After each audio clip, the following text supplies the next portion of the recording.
ওয়ালাইকুম গাইস, সবাই রে আমি একটা বিষয় কথা তুলে ধরতেছি, সবাই কথাটা শুনবেন কি বলি। এই যে একটা ভাই সিগারেট খাইতেছে, ভাই আপনার এই সিগারেটের দাম কত? 10 টাকা। 10 টাকা? 10 টাকা। এই সিগারেটের দাম 10 টাকা। আচ্ছা ভাই, সারাদিনে কয়টা সিগারেট খান? এই ধরো 10-15টা তো লাগেই।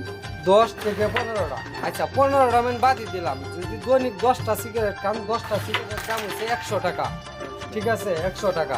100 টাকা যদি আমরা এই সিগারেটটা নিশা জাতীয়, এই সিগারেটটা যদি আমরা না খাইয়া এই 10টা সিগারেটের টেহা যদি আমরা থুয়ে দিই, তাইলে 100 টাকা দৈনিক হইলে মাসে কত? 3000 টাকা।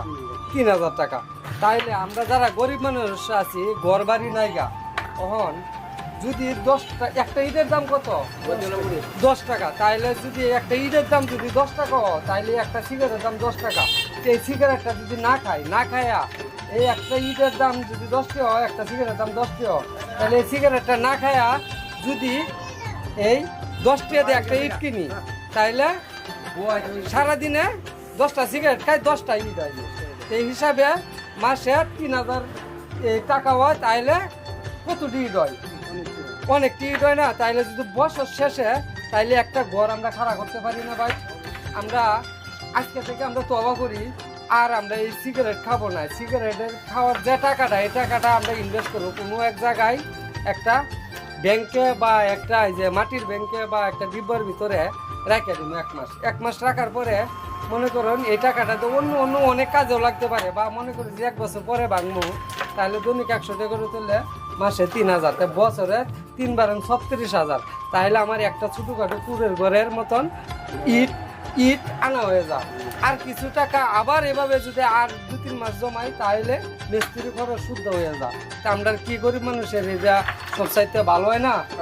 আমাদের ঘর বাড়ি নাই। হ্যাঁ, আজকে থেকে থ্যাংক ইউ, ধন্যবাদ। সবাই আমাদের মতো মানে একটা উদ্যোগ নেবেন, আপনারা সবাই সিগারেট খাওয়া ছাইড়ে দিবেন। অনেক বাড়তি। এই সিগারেট খাওয়ার নিজের ক্ষতি, দেহর ক্ষতি, আমাদের ফ্যামিলির জন্য ক্ষতি। সিগারেটের জন্য লবণ আনতারি না, সিগারেট খেয়ালাই লবণে টিয়া দেবো সিগারেট আনবার লেগা, লবণ আনবার লেগে আমি লবণ নাই না, সিগারেট খেয়ালাই খায়া শেষ করে সন্ধ্যার সময় বাসায় যাই, লবণ লবণ তো আনছি না, সিগারেট কিনেছিলাম টিয়া নেই। তাইলে কি এই যে লবণ কেনার আগে দোকান থেকে বাকি কিনে আনতে হয়, তাইলে বাকি যে কিনে আনতে হয়, তাইলে এই সিগারেটের কারণে সংসারে অশান্তি, জ্বালা যন্ত্রণা, আবার ঋণ ক্ষতি হয়ে যায়। তাইলে আমরা সিগারেট খাওয়াটা আজ থেকে বাদ দেওয়াটা আমি মনে করি বাদ দেওয়াটা ভালো। সবাই ভিডিওটা শেয়ার, কমেন্ট, লাইক করবেন। আমার ভিডিওটা কেমন হয়েছে সবাই কমেন্টে জানাবেন।